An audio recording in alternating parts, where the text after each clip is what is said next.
রাস্তার মধ্যে আমার সামনে আগায় বসি।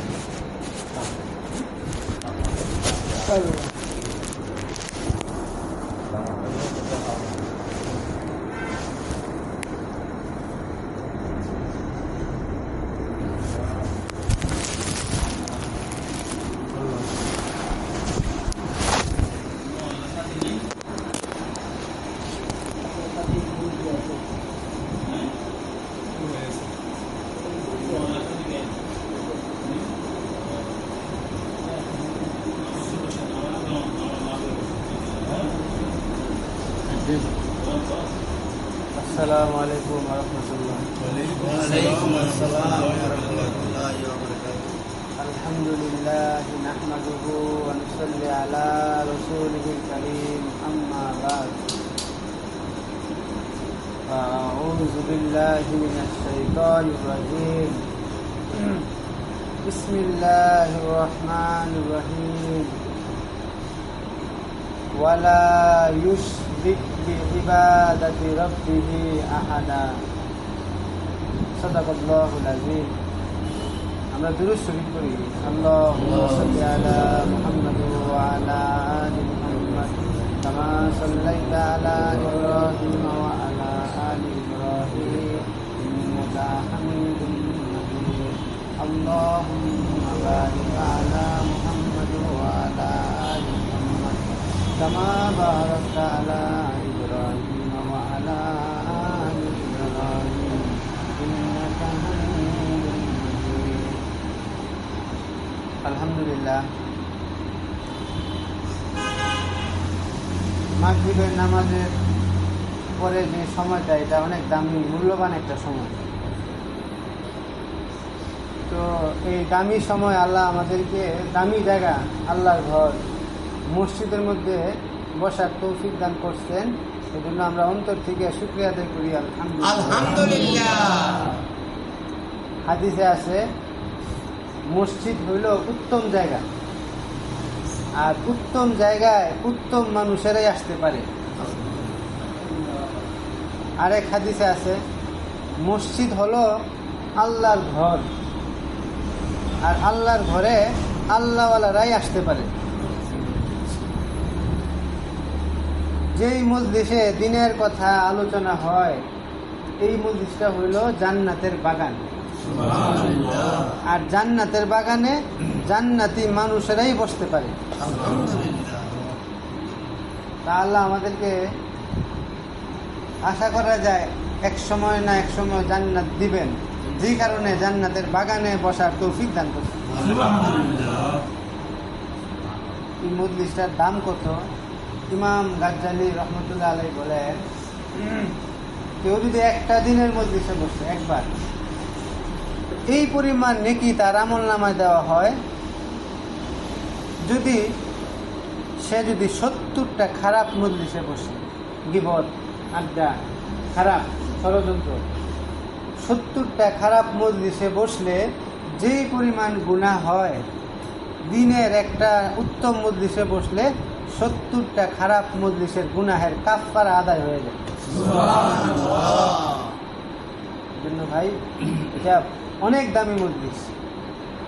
এটা মানুষের বুঝে আসবে যখন তার দুইটা চোখ বন্ধ হবে তখন। আজকে যদি এখানে এলান দেওয়া হইতো মাগরিবের পরে যে ভাই বাকি নামাজের পরে মসজিদে মিলাদ হবে, দোয়া হবে, বিরিয়ানি জিলাপি দেওয়া হবে, তো দেখবেন কি মসজিদটা কানায় কানায় ভরে যেত। কিন্তু এলান দেওয়া হয়েছে ঈমান আমলের কথা হবে। তো মুসলমানের কাছে জিলাপির মূল্য আছে, কিন্তু ঈমান আমলের মূল্য নাই। আমরা মুসলমানেরা এরকম হয়ে গেছি, আমাদের অন্তরে জিলাপির মূল্য আছে, জিলাপির মূল্য বুঝে আসে, কিন্তু ঈমান আমলের মূল্য আমাদের বুঝে আসে না। যদি আসতো সবাই বসে দিত। ভাই, ফিকির করা, আল্লাহর কাছে ফিকিরের দাম অনেক বেশি। চিন্তা করা, ফিকির করা, এটা অনেক দাম। আমলের চেয়ে ফিকিরের দাম অনেক বেশি। অল্প সময় চিন্তা করা, ফিকির করা 60 বছর বেরিয়া নফল ইবাদত অপেক্ষা উত্তম। সুবহানাল্লাহ। সাহাবাদের 6টা গুণ ছিল, সমস্ত সাহাবাদের মধ্যে 6টা গুণ ছিল, আরো বেশি ছিল, কিন্তু 6টা গুণ এমন আছে যেটা কিনা সমস্ত সাহাবাদের মধ্যে অবশ্যই ছিল। ইলিয়াস সাহেব রহমতুল্লাহ আলাই চিন্তা করতে করতে, গবেষণা করতে করতে ওই 6টা গুণ দাওয়াতুল তাবলীগের নামে জমাইছে, যেটাকে আমরা বলি তাবলীগের 6 নম্বর। এর মধ্যে প্রথম গুণ হলো এই কালেমা, মানে ইমান, ইমানের গুণ। ইমানের কালেমা আমরা সবাই বুঝি, লা ইলাহা ইল্লাল্লাহ মুহাম্মাদুর রাসূলুল্লাহ সাল্লাল্লাহু আলাইহি ওয়াসাল্লাম। ভাই দেখেন, এই কালেমার 2টা অংশ। প্রথম অংশ হলো লা ইলাহা ইল্লাল্লাহ, দ্বিতীয় অংশ মুহাম্মাদুর রাসূলুল্লাহ। প্রথম অংশ লা ইলাহা ইল্লাল্লাহ, এখানে আরবিতে 12টা হরফ। মুহাম্মাদুর রাসূলুল্লাহ এইখানেও 12টা হলো। লা ইলাহা ইল্লাল্লাহ লিখতে 12 অক্ষর লাগে, মুহাম্মাদুর রাসূলুল্লাহ লিখতেও 12 অক্ষর লাগে। আপনি গুনে দেখেন, 12 আর 12 হলো 24। তো উদ্দেশ্য হলো আমার জিন্দেগির 24টা ঘন্টা যেন এই কালেমার উপরেই কাটে। সুবহানাল্লাহ। তো কালেমা মানে কি 24 ঘন্টা কালেমা পড়া না, কালেমা মানে 2 জিনিস। লা ইলাহা ইল্লাল্লাহ এটা থাকে ভিতরে, মুহাম্মাদুর রাসূলুল্লাহ থাকে বাহিরে। লা ইলাহা ইল্লাল্লাহর স্থান হলো অন্তরের ভিতরে, মুহাম্মাদুর রাসূলুল্লাহ হলো বাহিরে। এজন্য যার অন্তরের মধ্যে লা ইলাহা ইল্লাল্লাহ ঢুকছে, তার বাহিরে তার সুন্নত প্রকাশ পায়। যার অন্তরে কালেমা ঢুকছে, তার মাথায় টুপি থাকবে, সুন্নতি পোশাক থাকবে, সুন্নতি চেহারা থাকবে। যে প্রমাণ কি যে অন্তরে কালেমা ঢুকছে, এটার দলিল। এই জন্য ভাই, যে আমার কালেমাটা আমার অন্তরে ঢুকছে কিনা এটার মাপটা কি হইল সুন্নত। আমি কতটুকু সুন্নতের উপর চলি, কতটুকু সুন্নতের বাইরে চলি, এটা হলো ইমান মাপার মাপকাঠি। ইমান মাপার মাপকাঠি হইল সুন্নতের উপর চলা। ভাই আমার ইমান কতটুকু আছে? হযরত বাইজিদ বুস্তামি রহমতুল্লাহ আলাইহি, ওনার নাম দুনিয়াতে এমন কোনো মানুষ নাই, খুব কম আছে যে ওনার নাম শুনে নেই। ওনার মৃত্যুর পরে ওনার এক ছাত্র ওনাকে স্বপ্নে দেখছে, হুজুর আল্লাহ তাআলা আপনার সাথে কি ব্যবহার করছেন, মৃত্যুর পরে আপনার কি অবস্থা। বলতেছেন উনি যে দেখো, আমি যখন আল্লাহর সামনে দাঁড়াইছি তো আল্লাহ আমাকে বলছেন, ভাইজি তুমি আমার জন্য কি নিয়ে আসছো। তখন আমি বলছি, আল্লাহ আমি তো তেমন কিছু আনতে পারি নাই, আমি দেখেন আমি কিছু শিরিক মুক্ত ঈমান নিয়ে আসছি, আমি কিচ্ছু আনতে পারি নাই, তেমন আমল আনতে পারি নাই, আমি আপনার কাছে শিরিক মুক্ত ঈমান নিয়ে আসছি। তখন আল্লাহ বলেন, ভাইজি শোনো, তুমি যে বললা শিরিক মুক্ত ঈমান আনছো, তোমার জিন্দগিতে যে একটা ঘটনা আছে, এই ঘটনা তো ওই ঘটনার মধ্যে তো শিরিকের ঘ্রাণ পাওয়া যায়। আল্লাহ কোন ঘটনা?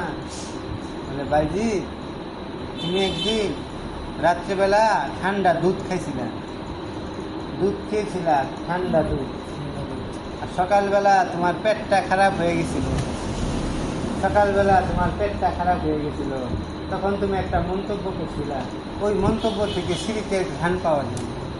তুমি বলছিলা এই গত রাত্রে ঠান্ডা দুধ খাওয়ার কারণে আমার পেট খারাপ হয়েছে। ভাইজি তুমি যে বলছো ঠান্ডা দুধ খাওয়ার কারণে তোমার পেট খারাপ হয়েছে, তো আমি আল্লাহ ওই সময় কোথায় ছিলাম? আমি আল্লাহ কি করতেছিলাম? এই দুধের কি ক্ষমতা আছে সে তোমার পেটটা খারাপ করে দেবে? এই দুধের কি ক্ষমতা আছে? আমি আল্লাহ কি করছি? আমি আল্লাহ তখন কিছু করি নাই। দুনিয়াতে এমন কোনো ঘটনা ঘটে না যেটা আমার হুকুম ছাড়া করছে। আরে তোমার পেট তো আমি খারাপ করছি, তুমি কেন দুধের নাম বললা? তো আমার হুকুমে তোমার পেট খারাপ হয়েছে, তুমি কেন বললা দুধের কারণে, দুধ খাওয়ার কারণে তোমার পেট নষ্ট হয়েছে? আমি কইছিলাম আমি আল্লাহ কোথায় ছিলাম, আমি আল্লাহ তখন কি করতেছিলাম, তুমি কেন শিরিক করলে? তুমি আমার কথা না বলে দুধের কথা কেন বললে? এটা কি আমার এলেমে ছিল না যে তোমার পেট নষ্ট হবে? এটা তো আমার হুকুমে ঘটছে, আকাশের ফয়সালার কারণে ঘটছে, ঠান্ডা দুধ কারণে হয় নাই। এটা তো তুমি চোখে দেখছো। চোখ মানুষকে ধোকা দেয়। কবরের প্রথম প্রশ্ন হবে মান রব্বুকা, তোমার রব কে? তো যারা চোখের ধোকা খাইছে কেউ এটা জবাব দিতে পারবে না। হ্যাঁ, যে বলছে যে অমুক জিনিসটা খাইয়া আমার শরীর খারাপ হয়ে গেছে, সে তো কবরের প্রশ্নের জবাব দিতে পারবে না। রবকে, যিনি সব করেন তিনি হলেন রব। তো সব করেন মানে কি? যিনি ভালো মন্দ সমস্ত ঘটনার মালিক যিনি, তিনি হলেন আল্লাহ। তো আল্লাহকে চিনতে হবে। তো বাইজিৎ ওই ঘটনা করছে, তা দাও আমি তোমাকে মাফ করে দিলাম, সুবহানাল্লাহ। কিন্তু আমি চাইলে এই ঘটনার কারণে তোমাকে শাস্তি দিতে পারতাম, তা আমি তোমাকে মাফ করে দিলাম। তো দেখে ইমানটা কি বলে, যা ঘটে সব আল্লাহ থেকে ঘটে, এই জিনিসকে দিলের মধ্যে বসানোর নাম হইতেছে ইমান। ভাই আমাদের ইমান আনতে হবে। ইব্রাহিম ইবনে আদহাম রহমতুল্লাহ আলাইহি, উনি রাস্তা দিয়ে হাঁটেন একদিন। ওই দেশে তখন অনেক দুর্ভিক্ষ লাগছে, দুর্ভিক্ষ, কারো ঘরে তেমন খাবার নাই, অল্প কিছু খাবার আছে, জমিনে ফসল নাই, বৃষ্টি নাই, খুব খারাপ অবস্থা পুরা দেশের মানুষ পেরেশান, যায় হায় সামনে কি খাবো, সামনের মাসে কেমনে চলবো, পেরেশান। যে আমরাও অনেক সময় বিপদ আসলে পেরেশান হয়ে যাই, পরিবারে কেমনে খাওয়াবো, পরিবারের মানুষ কেমনে চলবে, আমি যে লম্বা সময়ের জন্য আল্লাহর রাস্তায় আসবো, আমার পরিবার কেমনে চলবে। তাহলে বান্দা যখন লম্বা সময়ের জন্য আল্লাহর রাস্তায় আসে, আল্লাহ তার ইমানকে শিরিক মুক্ত করে দেয়। কেমনে? বাড়িতে থাকলে আমার মনে হয় আমি করি, আর বাড়িতে না থাকলে আমার মনে হয় আল্লাহ করে। বাড়িতে থাকলে মনে হয় আরে আমি তো আমার পরিবারের সমস্ত প্রয়োজন পুরা করতেছি, আর যখন আমি বাড়ি থেকে আশা করি তখন আরে আমি তো নাই, এখন কে করে? আল্লাহ। তো ইমান শিরিক মুক্ত হয় আল্লাহ। তো যেটা বলতেছিলাম, তো এই খারাপ অবস্থা, মানুষ পেরেশান, টাকা নাই, অর্থ নাই, ফসল নাই, খুব মানুষের মন খারাপ, কেউর মুখে হাসি নাই। এমন সময় দেখেন একটা গরিব মানুষ খুব খুশি মনে আনন্দে হাসতে হাসতে রাস্তা দিয়ে আসতে, জিজ্ঞেস করলেন যে এই তুমি একটা বেকুব, সবার মন খারাপ, পেরেশান, টেনশন, রিজিক কই থেকে আসবে, আর তুমি এত খুশি কেন? তোমার কি টেনশন নাই? কি খাইবা? তোমার তো দেখা ধনী মনে হয় না। ওই লোকটা তখন বলতেছে দেখেন আমি একজনের চাকর, আমি এক বাড়ির চাকরের কাজ করি, তা আমি কি দেখছি যে আমার মালিকের গুলা ভরা ধান, 1 বছরের খাদ্য মজুদ আছে। এই জন্য আমি চিন্তা করলাম আমার কোনো টেনশন নেই, যে ওনার কাছে 1 বছরের খানা, এই গুলার মধ্যে ধান আছে, খাবার উনি আগেই ফিকির করে রাখছেন 1 বছরের জন্য। এই জন্য সমস্ত মানুষ দুর্ভিক্ষ বললেও আমাদের সমস্যা নেই, আমাদের খাদ্য কি আছে জমা করা। সাথে সাথে ইব্রাহিম ইবনে আদহাম রহমতুল্লাহ আলাইহি এই কথা শুনা বেহুশ হয়ে পড়ে গেল, বেহুশ হয়ে গেছেন এটা শুনে। তো মানুষ ওনার পানি দিয়ে ওনার হুঁশ ফিরে আসছে, বলে হুজুর আপনি বেহুশ হয়ে গেলেন কেন, কি হয়েছে? সে তো একটা সামান্য একটা কথা বলছে, আপনি কেন বেহুশ হইলেন? তখন উনি একটা শের করছে ইব্রাহিম ইবনে আদহাম রহমতুল্লাহ আলাইহি ফার্সিতে। তিনি বলেন কারে সাসে মা বেফিকরে কারে মাস, ফিকরে মাদল কারে বা কারে মাস।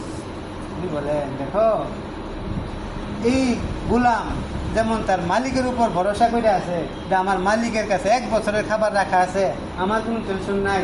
আরে আমাদেরও তো একজন মালিক আছে, ওই মালিকের কাছে তো কোনো অভাব নেই, তা আমি কেন রিজিকের টেনশন করি? আমি যদি ওই মালিকের গোলাম, প্রকৃত গোলাম হইতে পারি, আমার তো কোনো রিজিকের টেনশন করতে হবেই না। এটা চিন্তা করে আমি বেহুশ হয়ে পড়ে গেছি। ওই মালিকের গোলাম হইতে হবে, তাইলে কোনো টেনশন থাকবে না, কারণ ওনার কাছে কোনো কি নাই, অভাব নাই। তা আমি যদি ওনার কর্মী হইতে পারি, ওনার চাকর হইতে পারি, গোলাম হইতে পারি, তা আমার কি টেনশন?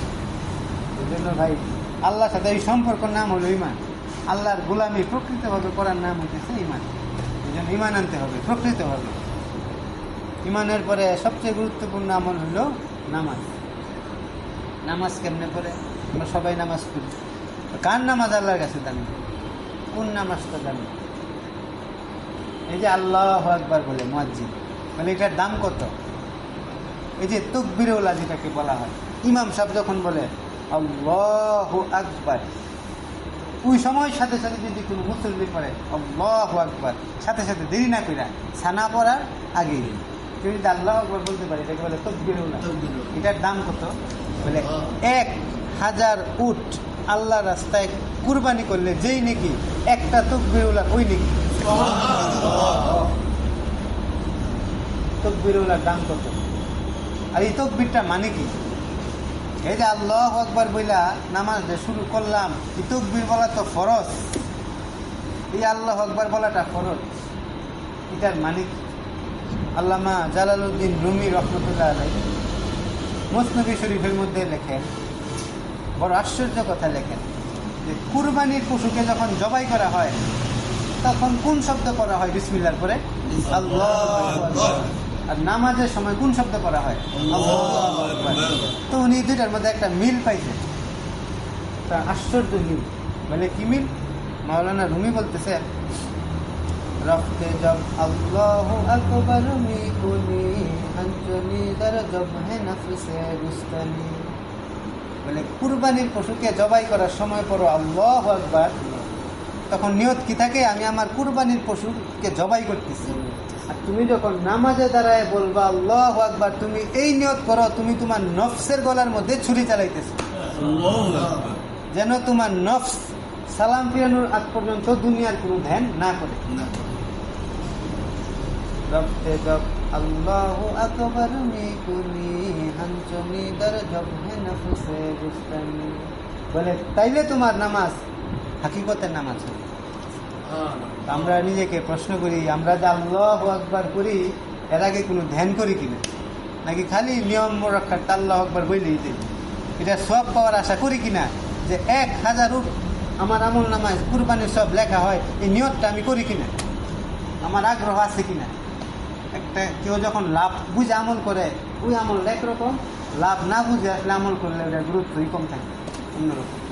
এই জন্য আমলের লাভ যায় না আমল করা, আমলের গুরুত্ব বুঝে আমল করা। আল্লাহু আকবার মানে কি? এই তাকবীরে, এটাকে বলে তাকবীরে তাহরিমা।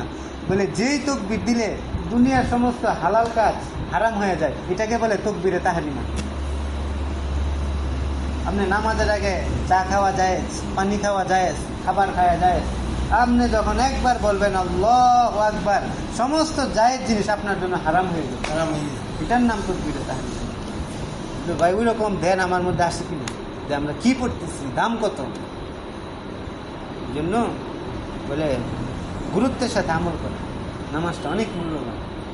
এই জন্য আল্লাহর কাছে দোয়াও করা, আল্লাহ হাকিকতের নামাজ, সাহাবাওয়ালা নামাজ আমাদেরকে দান করে। 3 নাম্বার হলো ভাই এলেম। এলেম শিক্ষা করা সমস্ত মুসলমান নারী পুরুষের জন্য ফরজে আইন। ফরজেটা পায় না, ফরজে আইন এলেম শিক্ষা করা অনেক দামি জিনিস ভাই এলেম। জন্য ভাই মসজিদে তালিমে যদি বসেন তাহলে কোন আমলের কি লাভ কি ক্ষতিটা আপনি জানতে পারবেন। আর মাসলা মাসায়েল সুন্নত শিখার জন্য আপনাকে হক্কানি আলেমের কাছে যাইতেই হবে, নাইলে আপনি সুন্নত থেকে দূরে সরে যাবেন। সুন্নত শিখার জন্য আলেমদের কাছে যাইতেই হবে। এরপরে হইল ভাই জিকির করা। জিকির যদি দিলের মধ্যে থাকে, দিলটা কি জিন্দা, না থাকলে দিলটা মুর্দা। এই জন্য হাফেজ হুজুর রহমতুল্লাহ আলাইহি উনি অনেক জিকির করতেন, 24 ঘন্টা উনি জিকির করতেন। বলে দেখবেন যে রুই মাছ এর ঠুটটা যেরকম দেখবেন একবার বন্ধ হয় একবার খুলে, মাছের তো ওনার ঠুটটা নাকি এরকম মাছের মতো সবসময় এরকম খালি জিকির হতে থাকে। একদিন জিজ্ঞেস করলো, হুজুর সারাদিন কি করেন? খালি দেখি আপনার মুখ নড়ে, সারাদিন যে হুজুর জিকির করেন, হুজুর কেন সারাদিন জিকির করেন? তো বলতেছে, বাবা শোনো, আমার ঠোঁট যদি এক মুহূর্তের জন্য আল্লাহর জিকির থেকে গাফেল হয়ে যায়, বাবা বলো এটা আমার জন্য সমস্যা না? আমার জিহ্বা যদি এক মুহূর্তের জন্য জিকির বন্ধ করে, বলো এটা আমার জন্য বিপদ না? জন্য ভাই হ্যাঁ, জিকির বেশি বেশি করে। আমার হাত দুনিয়ার কাজে থাকুক, কোনো সমস্যা নেই, আমার ঠোঁট যেন আল্লাহর জিকিরে থাকে। অনেক আমাদের আখলাক চরিত্রকে খুব সুন্দর করে। আখলাকের অনেক দাম। আখলাক বলে দেখেন,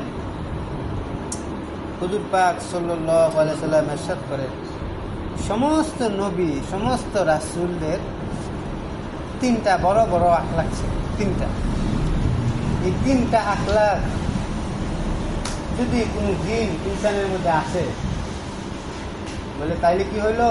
তাহলে 1,24,000 নবীর আখলাকের সাথে যেন তার আখলাক মিলে গেল। তিনটা জিনিস, সমস্ত নবী রাসূলের তিনটা আখলাক ছিল। তিনটা আখলাক। এক নাম্বার হলো, বলে ওনাদেরকে যদি কেউ কষ্ট দিত, ওনারা মাফ করে দিত।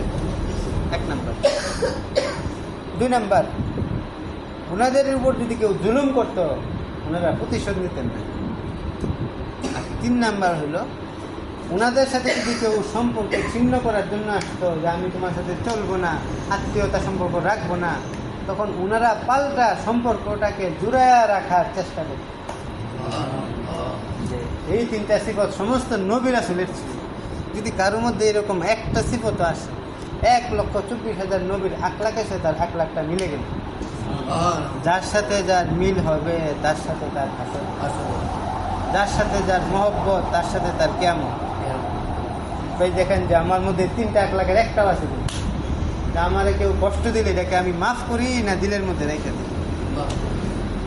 আর আমার উপর কেউ জুলুম করলে আমি কি প্রতিশোধ নেই নাকি সুযোগ খুঁজি তার উপর কেমনে আমি প্রতিশোধ নিই? আর আমার সাথে যদি কেউ সম্পর্ক ছিন্ন করে, আমি কি করি? তার সাথে সম্পর্ক জুড়ায় রাখি নাকি আমিও ছিন্ন করে দিই? চিন্তা করা।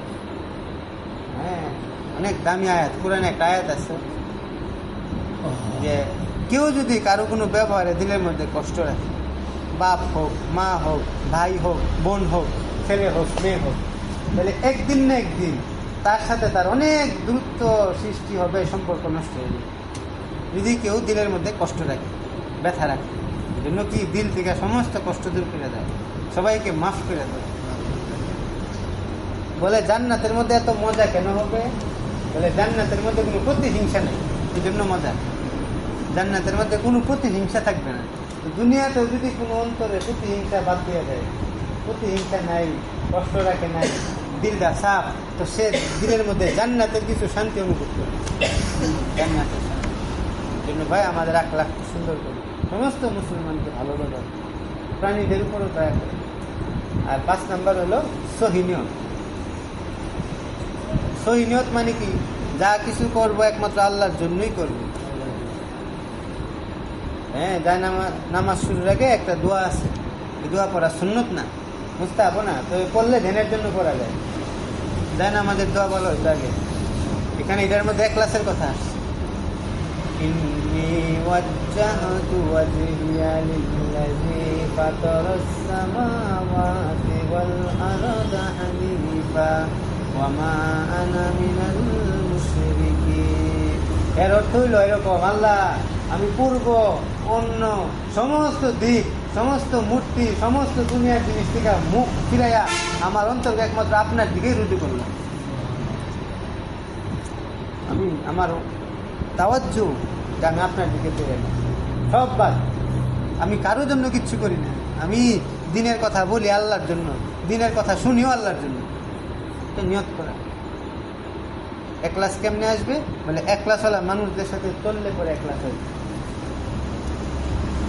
কাবা ঘরের গিলাফ ধইরা হাজী আমদাদুল্লাহ মুহাজিরি মুফতি রহমতুল্লাহ আলাইহি একটা দোয়া করতেছে।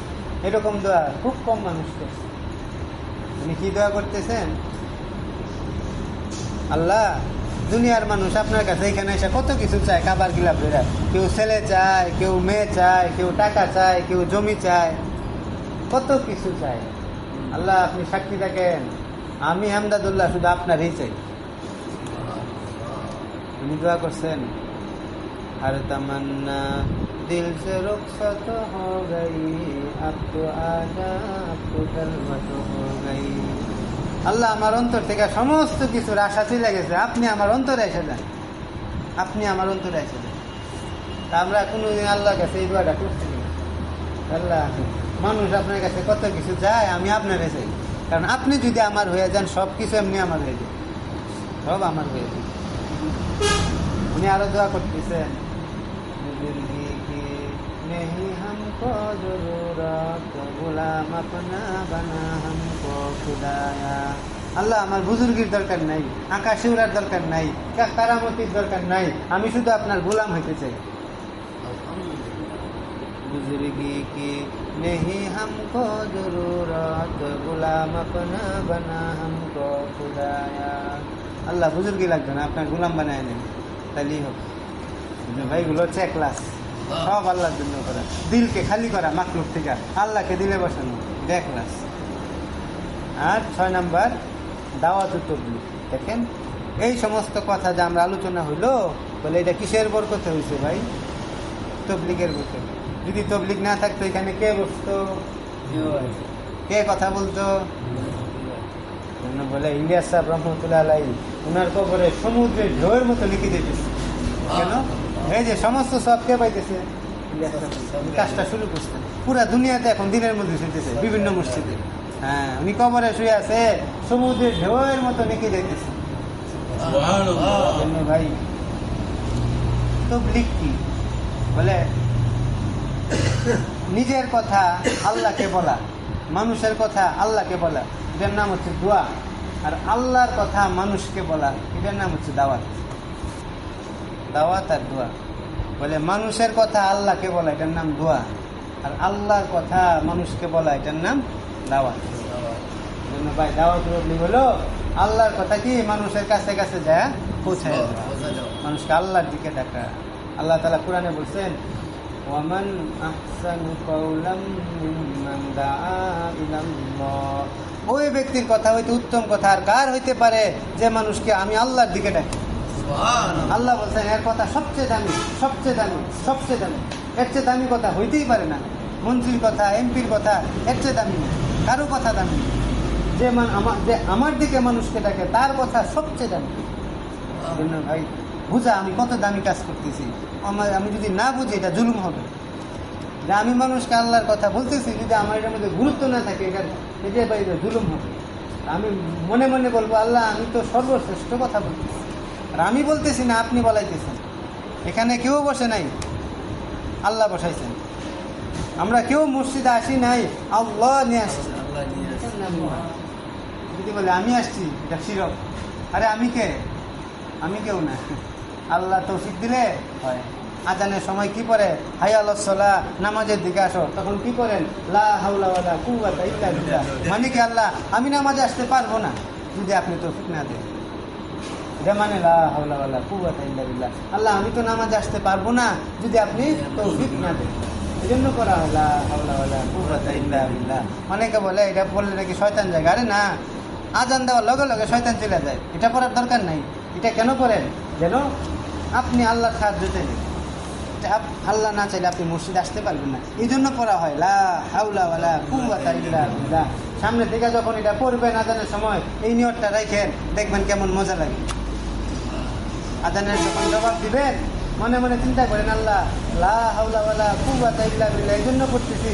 আল্লাহ আমি মসজিদের দিকে কদম দিতে পারবো না যদি আপনি সাহায্য না করেন। আমি গুনাহ থেকে বাঁচতে পারবো না যদি আপনি সাহায্য না করেন। এইগুলার নাম হচ্ছে ফিকির। আমি কি করতেছি, কেন করতেছি, ছিলাম কোথায়, আসি কোথায়, যাব কোথায়, এগুলা চিন্তা করার নাম ফিকির। হ্যাঁ দেখেন এই তাবলীগের মেহনত কত বরকত। একটা কারগুজারি বলতেছি, এই পাকিস্তানের রাইবেন মার্কাজ, ওই মার্কার এই কারগুজারিটা বলা হয়েছে। একবার পাকিস্তানের এক জামাত তিউনেশিয়া নামক একটা দেশে গেছে। তিউনেশিয়া, যে এলাকায় জামাত গেছে ওই এলাকাতে একটা সিস্টেম অদ্ভুত, বড় আশ্চর্য। বলে ওই এলাকায় কোনো বাড়িতে বাথরুম নেই, কোনো বাড়িতে টয়লেট নেই। আর মানুষ টয়লেট কই করে? এখানে একটা সিস্টেম, প্রত্যেকটা বাড়িতে নাম্বার দেওয়া, 1 নাম্বার বাড়ি, 2 নাম্বার বাড়ি, 3 নাম্বার বাড়ি, 40 নাম্বার বাড়ি, 50 বাড়িগুলা এক বরাবর। এখান থেকে 10 মিনিট হাঁটলে সামনে আরো জায়গা, 10 মিনিট ওইখানে এক একটা বাথরুম, প্রত্যেকটা বাড়ির জন্য একটা করে বাথরুম। 1 নাম্বার বাড়ির জন্য লেখা কি 1 নাম্বার বাথরুম, 2 নাম্বার বাড়ি 2 নাম্বার নাম্বার দেওয়া, আর প্রত্যেকটা বাথরুম তালা চাবি সিস্টেম, চাবি দিয়া কি আটকানো থাকে। চাবি কার কাছে থাকে বলে ওই বাড়ির সদস্যদের কাছে থাকে। 1 নাম্বার বাথরুমের চাবি কার কাছে, 1 নাম্বার বাড়ি। তো জামাত যখন মসজিদে আসছে ওই এলাকায়, সাথীর আগে অনেক সাথে আছে দেখবেন মসজিদে এসে আগে বাথরুম খুঁজে, বাথরুমটা ভালো নেই, বাথরুম ভালো হইলে থামান যাবো নাইলে কি থামান যাইতো না। তো যাই দেখে বাথরুম নেই। কারণ পাকিস্তানি সাথে বুঝলি খাওয়া দাওয়া তো মাসাল্লাহ একটু খাওয়া দাওয়া বেশি হইলে কি বেশি হয়, বাথরুম বেশি। তো কয়েকজন আগে বাথরুমে দেয়, বাথরুম ঠিক মতো আসেনি, গিয়ে দেয় বাথরুমই নেই। মানে বাথরুম নষ্ট হইলে এক কথা, দুর্বল হইলে এক কথা, বাথরুমই নেই। এখন কই যাচ্ছে আমি চা দেবে থামান যাইতো না। বলে বাবা কি হয়েছে, এত সুন্দর মসজিদ, আরে এসিওয়ালা মসজিদ, কি বলো? আমি সাহেব সব ঠিক আছে, মসজিদ ভাঙ্গা হইলেও কোনো সমস্যা ছিল না, কারণ বাথরুম নেই। বাঙ্গা মসজিদে থাকলে আপত্তি নেই, কিন্তু বাথরুম ছাড়া কেমন থাকা? আমি সব করলে সমস্যা হইতো, বাথরুম ছাড়া। কিছুক্ষণ এলাকার সাথে সাথে যোগাযোগ করলো তর্জমান দেয়া, বলে আরে চিন্তা করেন না, বাথরুম আছে তবে একটু দূরে, আপনাদের হলো ওই 40 নম্বর বাথরুম। তো তারা মসজিদ থেকে হাঁটা শুরু করলো, দেখলো 15 মিনিট সময় লাগে বাথরুমে যেতে। কেন? এই যে 1 number toilet, 2 number, 3 number, 4 number, পরে না 40 নাম্বার, বুঝলে 15 মিনিট লাগে বাথরুমে যেতে। ঠিক আছে মাইনে নিল, কি করবো, বিদেশি মানুষ। রাত্রে 1টার সময় একদিন ওই জামাত আছে, এক বেটার অনেক বাথরুমে ধরছে একসাথে। চিন্তা সব শেষ আছে, মনে হইলো বাথরুম তো এলো না, বাথরুম তো 15 মিনিট খাই দিছে তো, কারণ দৌড় না দিলে তো সমস্যা, বাথরুম চাপ দিছে ঠিক মতো, রাত্রে ভালো মন্দ খাইছে, রাতটা দিয়া ওমানে দৌড় দিছে, কি করতো? আচ্ছা তো গিয়া 40 নাম্বার বাথরুমে হাঁপাইতে হাঁপাইতে 15 মিনিটের রাস্তায় 10 মিনিটে দৌড় পাইয়া কাবার ফিরে লাগছে। গিয়া দেখে কি বাথরুম তালা দেওয়া, আর চাবিটা আনতে মনে নেই। আমি সব মেম্বরের উপর চাবিটা রাখছিল, কিন্তু চাবি নিতে কি মনে নেই, কারণ চাপ দিছে দৌড়। এখন বলেন তার কেমন লাগতেছে? বাথরুম তালা, আর চাপটা প্রচন্ড, ফেটো ধরে রাখছে, বাইরে আমি বয়ে গেছে। কেমনে কি করি চিন্তা করলো, রাস্তার মধ্যে এমনি কামটা সেরে লাইতাম নাকি, কারণ তো অনেক চাপ দিছে। চিন্তা করতেছে এখানে দেখি একটু ফাঁকফুক করে, হঠাৎ করে দেখে একটা মুরব্বী আসতেছে। তখন চিন্তা করলো না না, আমরা বিদেশি মানুষ, এখানে যদি এইসব করি না জানি কি বদনাম হবে, থাক আমি কষ্টই করি। রাস্তায় করে ফ্যাটটা ধরে এমনি এমনি আস্তে আস্তে হাঁটতেছে, কি করবো? হঠাৎ করে বলতেছে, মুরব্বী বলতেছে, বাবা তুমি এমনি হাঁটো কেন, কি পেট ব্যথা? আসলে মুরব্বী আমার তো আসলে পেট ব্যথা না, আমার তো আসলে এখানে 2 নাম্বারে চাপ দিছে, যাও চাবিটা আনতে ভুলে গেছি।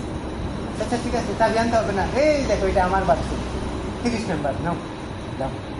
খুব খুশি হইল, চাবিটা নিয়ে দৌড় দিছে 30 নাম্বার বাথরুমে।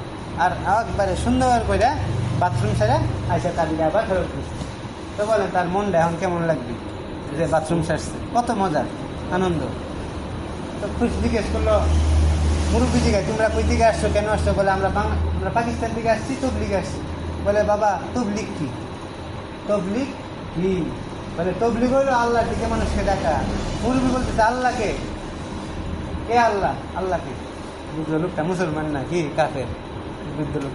তখন আল্লাহর পরিচয় দিলেন, আরে আপনারা যিনি বানাইছে, আমারে যিনি বানাইছে, আসমান জমিন যিনি, তিনি আল্লাহ। আল্লাহর সামনে দাঁড়াইতে হবে। অনেকক্ষণ দাওয়াত দিছে। দাওয়াত দেওয়ার পরে মুরব্বির দিলটা নরম হয়ে গেছে, বলে বাবা তুমি আমাদের মুসলমান বানাই দাও। আমি কালেমা পরে মুসলমান হয়ে গেছি। পরের দিন সকালবেলা হঠাৎ দেখে মসজিদের বাইরে ভিড়। বলে আমি সংক্ষেপ করতেছি, কি হয়েছে? বলে একটা বৃদ্ধ লোক মারা গেছে। তখন ওই লোকের মনে বাড়ি দিচ্ছে, আরে আমি যে লোকটারে কালেমা পড়েছি সে না তো, যায় দেখে ওই লোকটাই মারা গেছে। মরার আগে নাকি বলছিল, এই আমি তোমাদের ধর্মে নাই, আমি মুসলমান হয়েছি, আমার তোমরা পুরাইও না। ওই মসজিদে যোগাযোগ করলো। ভাই দেখেন মার্কাজে, পাকিস্তানের রাইবেল মার্কাজে এই কারগুজার এটা বলছে, 2টা কথা বলছে। এটা বলার পরে ভাই দেখেন একটা কাফের আল্লাহ রাস্তার সাথে একরাম করছে, বাথরুমের চাবিটা দিছে, আল্লাহ তাকে মৃত্যুর আগে কালেমা নসিব করছে। চিরকালের জন্য জাহান্নামীকে চিরকালের জন্য জান্নাতি বানাই দিচ্ছেন আল্লাহ রাস্তার সাথীদের একটু খেদমত করার কারণে। আর 2 নাম্বার কি? দাওয়াত। সে একটু দাওয়াত দিল, একটু দাওয়াতের উসিলায় কি হলো? একটা কাফের হেদায়েত পাই। এই জন্য ভাই কোন কথায় হেদায়েত আছে আল্লাহ ছাড়া কেউ জানে না। তা আপনি যে একটু দাওয়াত দেন, গাছতে যান, এর উসিলে আল্লাহ একটা মানুষের ভাগ্য হেদায়েত খুলে দিতে পারে। এই জন্য সবাই নিয়ত আছে না? ইনশাআল্লাহ মেহনত করবো, 3 চিল্লা সময় দিব, ইস্তেকামাতের সাথে ধৈর্য ধরে আল্লাহর কাছে চাইতে থাকবো। আল্লাহ আমাদের সবাইকে পুরাপুরি সময় দেওয়ার তৌফিক দান করেন। আমিন। আমরা দুরূদ শরীফ পড়ি। আল্লাহুম্মা সাল্লি আলা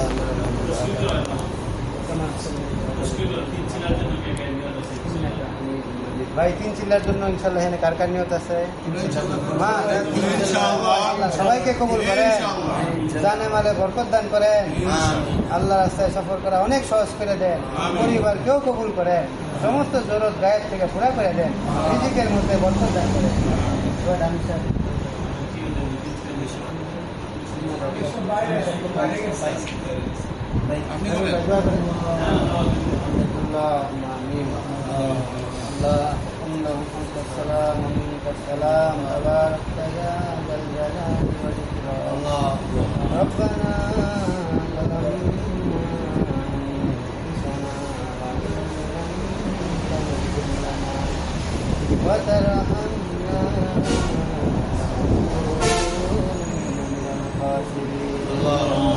ربنا آتنا في الدنيا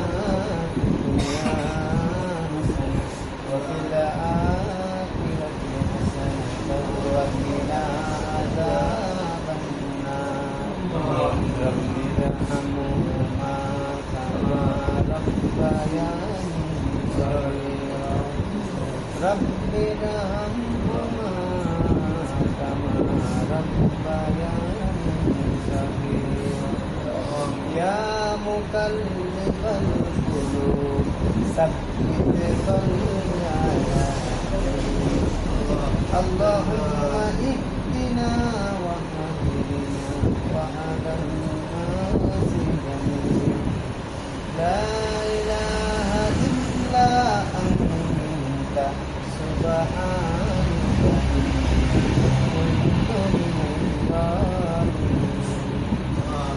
আল্লাহ বলার পূর্ব ছিল, বলার পূর্ব শেষ, শোনার পূর্ব ছিল, শোনার পূর্ব শেষ। আল্লাহ এখন আপনার কাছে ভিক্ষা চাওয়ার পূর্ব। আল্লাহ আপনি আমাদের কারো হাতকে খালি ফিরে দেন, সমস্ত গুনাহকে মাফ করে দেন, সমস্ত গুনাহ থেকে বেঁচে থাকার তৌফিক দেন। এই মজলিসকে কবুল করেন, এই জামাতের সমস্ত সাথীদেরকে কবুল করেন, এই এলাকাকে কবুল করেন, আমাদের সবার পরিবারকে কবুল করেন, রিজিকের লাইনে বরকত দিয়ে দেন। আল্লাহ আপনি আমাদের সবাইকে আপনার দিকে ডেকে নেন, আমাদের অন্তরকে আল্লাহ পরিষ্কার করে দেন, নূর দ্বারা আপনার মারেফত দ্বারা আমাদের অন্তরকে ভরপুর করে দেন।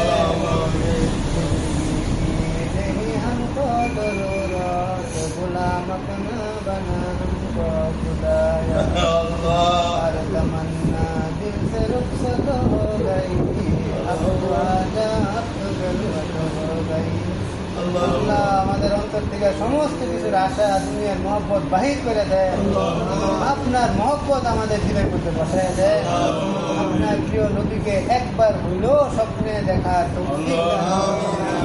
আমাদের কাহাকেও এহরামের কাপড় পরানোর আগে কাফনের কাপড় পরায়েন না, মক্কা মদিনা না দেখায় দৌড়ে কবরে দিবেন। এই মজলিসের মধ্যে যার হাত আপনার কাছে বেশি পছন্দ, তার হাতের উসিলায় আমাদের দোয়াকে কবুল করে, সকলের মনের নেক আশা পুরা করে দেন, চোখের পানি বের হওয়ার তৌফিক দেন, তাহাজ্জুদ গুজার বানায় দেন, জামাতের নামাজ পড়নেওয়ালা বানায় দেন। সাল্লাল্লাহু আলাইহি ওয়াসাল্লাম আপনি আমাদের দোয়াকে কবুল করেন। রব্বানা তাকাব্বাল মিন্না ইন্নাকা আনতাস সামিউল আলিম ওয়া তুব আলাইনা ইন্নাকা আনতাত তাওয়াবুর রহিম। ওয়া সাল্লাল্লাহু তাআলা আলা খায়রি খালকিহি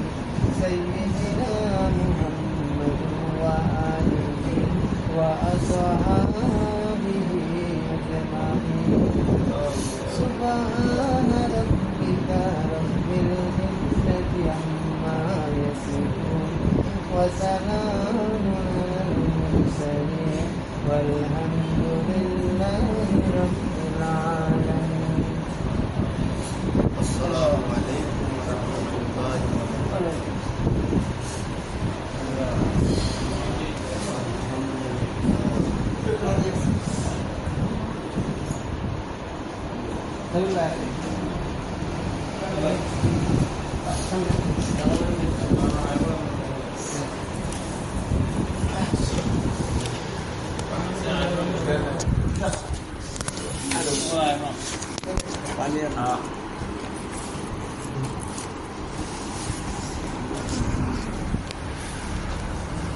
Bismillah.